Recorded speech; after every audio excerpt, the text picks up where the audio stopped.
are listening to LOA Recon with the Good Vibe Coach Jeanette Ma, where we dissect the ins and outs and the art and science of conscious creation, all intended to amp up your manifesting game. Let's have some fun together.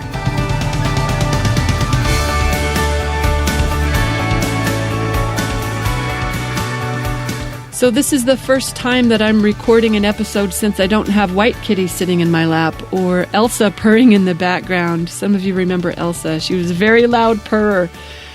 And White Kitty, she was almost a constant presence when I was working in the office. She was a constant companion. They were about the same age, and White Kitty, she was a foster who never got properly named. So she's White Kitty. But she had congestive heart disease and another thing going on. And then Elsa, she had kidney failure and another thing going on. They were senior cats. So not too long ago, I had a vet come up to euthanize them. And the promise that I made to them both before he got here was that I wouldn't miss them. I promised not to miss them. I promised to love them instead, because for me anyway, those vibrations are very different. The vibration of loving someone versus the vibration of missing someone. To me, they don't go together. Missing, it says lack, it says absence, it says that I don't have it anymore. But loving, it says appreciation and to be present with, to still be able to enjoy. And I know that I can still enjoy them. Not just because of, at least I believe that I can. My spiritual beliefs are such that I don't believe who we are ends when our bodies end. I believe otherwise. In fact, it reminds me of an exchange Byron Katie did with someone who was upset about her father who transitioned. In fact, do you know Byron Katie's work? It's actually pretty cool for conscious creators. It's fabulous for releasing resistance. Her work is basically, she's saying that suffering comes because we argue with reality. So anytime you're suffering, it's just because you're resisting reality. And if you give that battle up, you will have peace. So her work is designed to help you do that. It's to stop arguing with reality.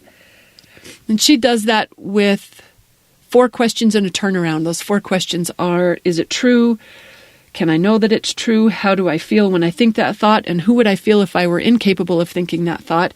And then you do a turnaround, which is where you look for the opposite thought, and then you name a couple of ways in which that is as true or more true than the original thought that was causing you suffering. So she had a woman sit in the chair who was upset because her dad had died. That seems like a pretty hard thing to argue with. Is it true? Yeah, the girl's like, yeah, the funeral was yesterday, Katie. That one, pretty sure that's true. My dad is dead. Can you know that it's true? Still pretty sure. I'm paraphrasing.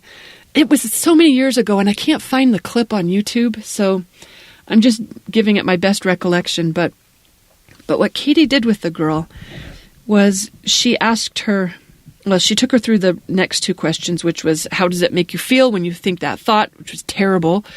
And who would you be if you couldn't think that thought? And she would be at peace. So she wouldn't have that distress of believing that she had lost her father. So with the turnaround, in proposing that she probably did a couple of different turnarounds with her. Byron Katie's work can be really exceptional.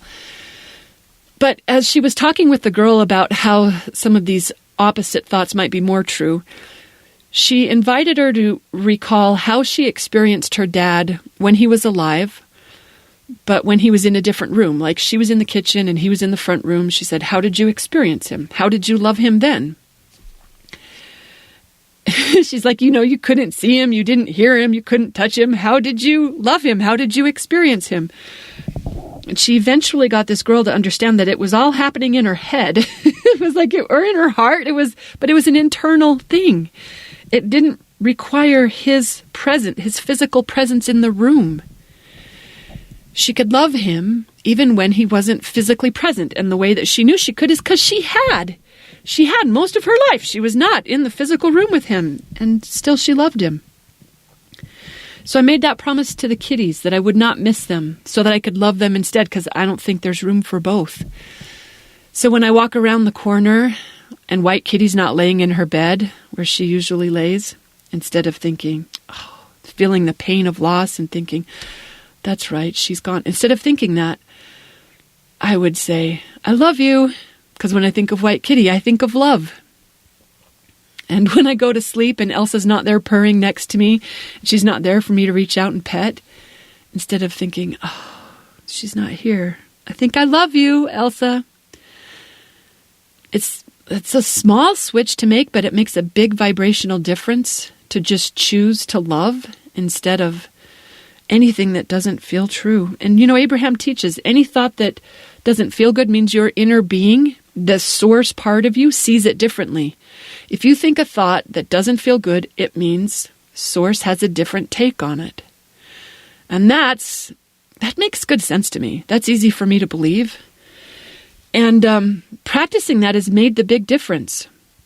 So that when I can practice tapping love instead of reminding myself of the absence or the lack of it,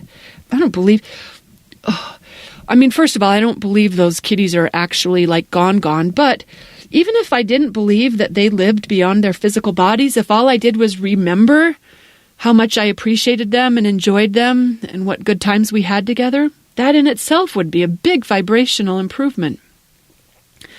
And I'm only sharing this because I think that, trust me, I've done this routine plenty of different ways with other loved ones where I didn't make that promise, but there was something about making the promise to them that makes it easier to keep. And I'm not sharing this because I want to convince everyone who's experiencing any kind of loss to do it differently. Just offering this in case you want to consider an alternative way of thinking about someone or something that you might not have in the traditional way that you had it, but you could still let yourself love and enjoy it. I don't know everything for everyone. Maybe it's not possible in all circumstances for all people, but in case it is for you, whatever you might be thinking about or experiencing, I just wanted to offer it in case it offers anyone any relief. Thanks for listening, everyone. Big love to Elsa and White Kitty.